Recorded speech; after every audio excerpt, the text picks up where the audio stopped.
New at 4, a new Marquette Law School poll released today shows Vice President Kamala Harris's lead to former President Donald Trump growing by a wider margin.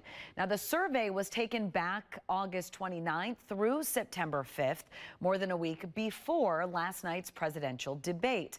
The results show Harris is supported by 52% of likely voters. Trump is supported by 48%. Those percentages are the same among registered voters. Both registered and likely are the same. Additionally, in the U.S. Senate race here in Wisconsin, Democratic incumbent Senator Tammy Baldwin received 52% of support. Republican challenger Eric Hovde got 48%.